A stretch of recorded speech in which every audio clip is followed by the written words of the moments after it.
నమస్తే. ఈరోజు మనం ఐఫోన్ 13 ప్రో కెమెరాని రివ్యూ చేయబోతున్నాం. ఇదే ద లేటెస్ట్ ఐఫోన్ 13 ప్రో. ఈ వెనకున్న సెట్ ఆఫ్ కెమెరాస్ని క్వాడ్ కెమెరాస్ అంటారు. ఈ ముందరున్న కెమెరాని సెల్ఫీ కెమెరా అంటారు. ఈ వెనక 3 రకాల కెమెరాస్ ఉంటాయి. ఫోకల్ లెంత్ 1.5 అంటే f1.5 స్టాప్స్ కెమెరాని, వైడ్ లెన్స్ 26mm కెమెరా ఉంది.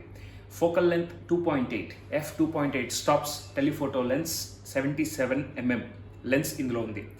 f1.8 stops ultra wide lens 13mm lens ఇందులో ఉంటుంది. వీడియో విషయానికి వస్తే ఈ వెనకున్న క్వాడ్ కెమెరా ఆల్మోస్ట్ 4K రెజల్యూషన్లో షూట్ చేయగలుగుతుంది. ఇందులో 24 frames per second, 30 frames per second, 60 frames per second కూడా మనం 4K రెజల్యూషన్లో షూట్ చేయొచ్చు. 1080 పిక్సెల్స్లో మనం షూట్ చేయాలి అంటే 30 frames per second, 60 frames per second, 120 frames per second, 240 frames per second వరకు మనం షూట్ చేయొచ్చు. ఇక మనం ఈ ఫ్రంట్ ఉన్న సెల్ఫీ కెమెరాని చూసుకున్నట్టయితే ఈ సెల్ఫీ కెమెరా కూడా 12 మెగా పిక్సెల్స్ కెమెరా, f2.2 స్టాప్స్తో ఈ సెల్ఫీ కెమెరా ఉంటుంది.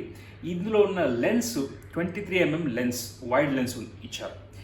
ఒకవేళ మనం ఈ సెల్ఫీ కెమెరాతో వీడియో షూట్ చేయాలి అంటే 4Kని మనం షూట్ చేయొచ్చు. 24 frames per second, 25 frames per second, 30 frames per second, 60 frames per second వరకు మనం ఈ సెల్ఫీ కెమెరాతో వీడియో షూట్ చేయొచ్చు 4K రెజల్యూషన్లో.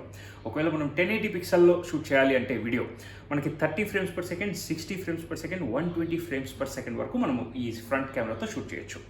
ఇప్పుడు నేను మీకు ఒక చిన్న డెమో ఇవ్వబోతున్నాను. మనము ఈ వెనకున్న క్వాడ్ కెమెరాస్తో ఇక్కడ నా దగ్గర ఉన్న కొన్ని ఆబ్జెక్ట్స్ని షూట్ చేసి ఈ ఐఫోన్ 13 ప్రో కెమెరా రెజల్యూషన్ ఎలా ఉంది, ఈ కెమెరాస్ ఎలా పనిచేస్తున్నాయి ఒకసారి మనం టెస్ట్ చేద్దాం.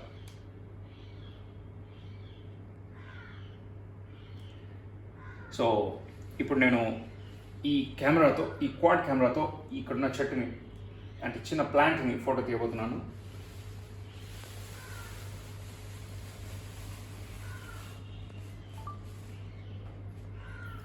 ఇక్కడ చూసినట్టయితే అల్ట్రా క్లియర్గా ఉంది ఈ పిక్చర్. మనం ఇంత జూమ్ ఇన్ అయినా కూడా, ఇంత క్లోజ్ వరకు జూమ్ ఇన్ అయినా కూడా చాలా క్లియర్గా మనకు కనిపిస్తుంది. పిక్సలేట్ అవ్వడమే లేదు. సో ఇది ఐఫోన్ 13 ప్రో కెమెరా. నెక్స్ట్ వీడియోలో మరిన్ని గ్యాడ్జెట్స్ని మనం రివ్యూ చేయబోతున్నాం. Stay tuned.